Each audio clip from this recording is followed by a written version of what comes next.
In 2009, there was a financial crisis that hit Europe like a ton of bricks. For those of you that don't remember, the value of properties dropped considerably. Portugal wasn't safe back then, and according to the widely shared article from The Value of Stocks, Portugal will be the first housing bubble to burst in 2023. But why? It doesn't make sense that on the surface that a country that has gained so much ground in international interest, foreign investment, and immigration would crash so quickly. Well, the reasons lie beyond the surface. Let's explore them together so that we can avoid making a bad financial mistake and maybe, just maybe, get ourselves a deal if in fact the article is right.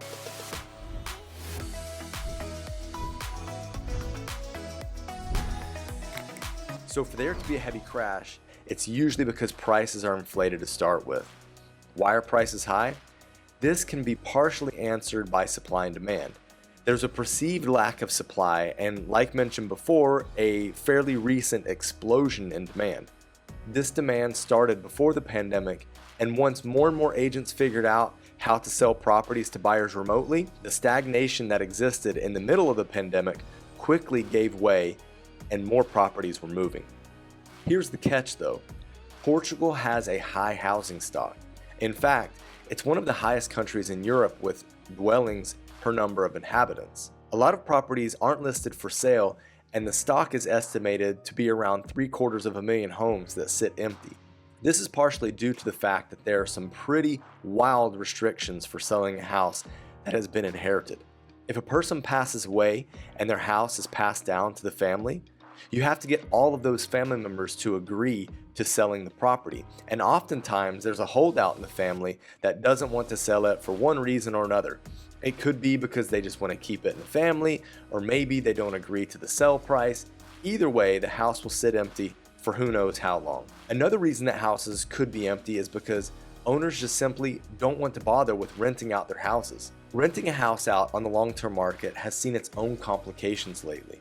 In fact, around 25% of landlords have experienced payment delinquencies. 8.25% of the properties listed to rent have tenants that are up to 3 months behind, and 7% that are more than 6 months late on paying. There's that and the 28% tax on rental income that a landlord must pay, which could explain why some landlords just decide not to make use of their house because it's not worth the hassle for them. This moves us on to the second component of investment properties, which is the short-term rental side of things. 1.1 million homes in Portugal are second homes, and nearly 900,000 are used for short-term rentals. The article doesn't claim to know how profitable these investment properties are, but if you consider the numbers like this, 750,000 properties that are empty plus around 1 million properties that are second homes, what if a credit crunch hits the country and these properties are listed for sale? The market would be flooded with inventory, which would push prices down. Once it starts, every month that passes could see more properties being listed for sale and thus dropping prices month on month.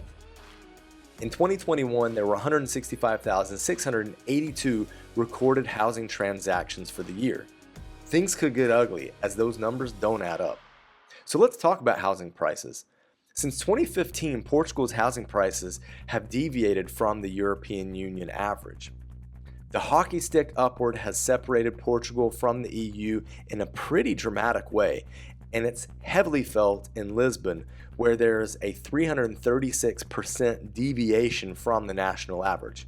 That means that someone would have to pay more than 3 times the price of the average home in another part of the country, in Lisbon.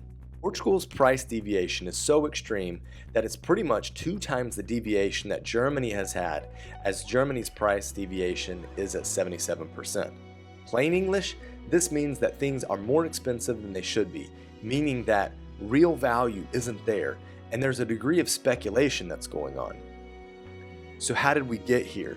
There are 6 major factors that play a part in the housing bubble in Portugal. Let's look at the first factor and the main driver behind this housing bubble. This is something that was drastically curbed during the 2008 global financial crisis. It has since been loosened over the past decade or so, with an increase in total amount of mortgages and home loans being nearly 700 8%. With this easier credit access and lower interest rates that have been around during the same time period, this has allowed more and more individuals to buy houses and refinance those houses. Along the way, this has led to problems we've seen in the US, for example, that have forced the price of houses up. This kind of credit expansion means that individuals are able to borrow more and more often to purchase a property, and the market activity will affect supply and demand in a way that raises prices. Let's face it, the system here in Portugal doesn't help its own people out. This leads us to the second factor. The Portuguese didn't learn what many Americans learned the hard way from 2008 to 2010, and thus 93% of the mortgages in Portugal are on a variable rate. We heard the gasp, and you heard it right. 93% in Portugal have a variable rate. For those of you that don't know, variable rates are ones that can change. So that means that during bad economic times, a rate can increase, and therefore the payment due each month can increase. The Portuguese don't have a lot of disposable income, so how much can they withstand the variable rate going up? A survey was done in Europe, and Portugal ranked as the most financially illiterate country.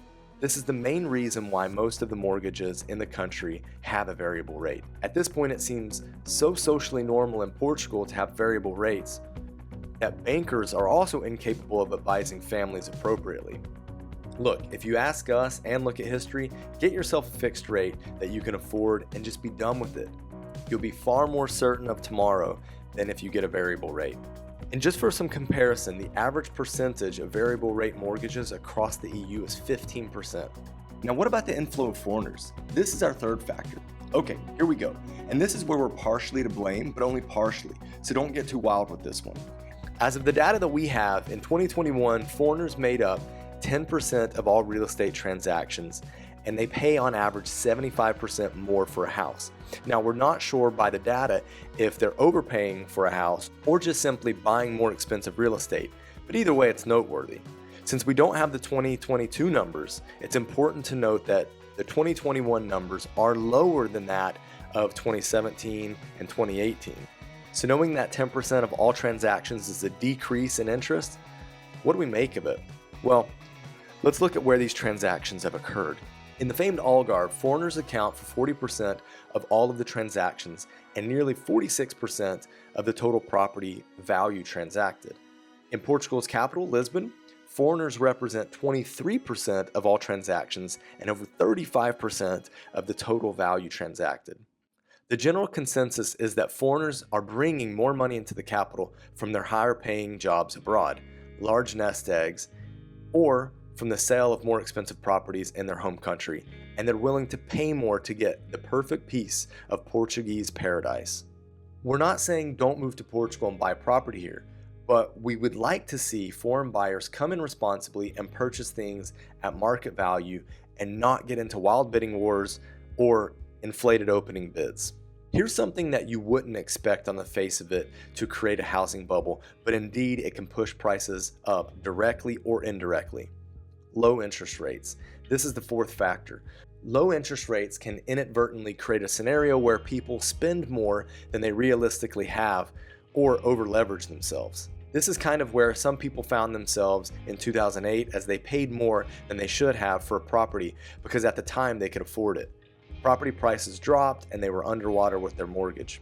And this dovetails into the next factor, which is that Portugal has had the lowest mortgage rate in Europe at an average of 1.1% in 2019 and under 1% in 2020. So where's the danger in low interest rates?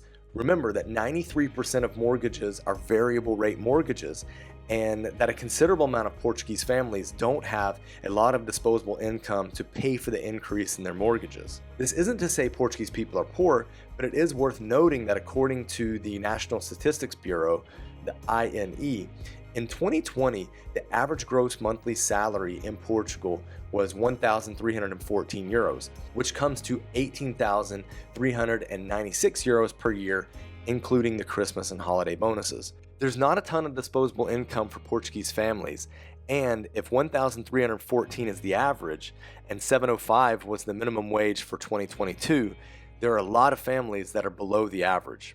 If they're carrying a variable rate, which statistical probability says they are, a couple of points change in the interest rate could rock them and force them to put their homes up for sale. So here's the sixth factor, and probably the trickiest factor to decipher. The government got involved like most governments did during the pandemic, and they created a moratorium on loan repayments to ease the financial burden that many families had as they were forced out of work.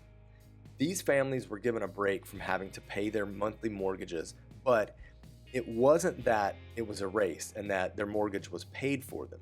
It was a bit of kicking the can down the road. Even worse is the total amount of credit under the moratorium peaked at 41.5 billion euros, which accounted for around 20% of Portugal's GDP in 2020. To give a comparison, the numbers were 115.6 billion in Italy and 57.9 billion in Spain. And to give you some perspective on that, Portugal's population is around 10 million. Italy's is around 60 million and Spain's is 47 million. So proportionally, Portugal's total amount of credit is considerably worse. To give even more context, Italy and Spain's average gross salaries in 2020 were much higher. Now, taking all of this into account for us personally, we're still looking to buy something in Portugal, and we're pretty close to doing so.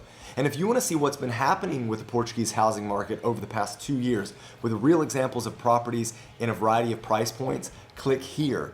And if you're not scared and you'd like more information about buying real estate in Portugal, email me at contact@expatseverywhere.com, and I can refer you to people that we're working with and trust. Now let's get moving. Bye.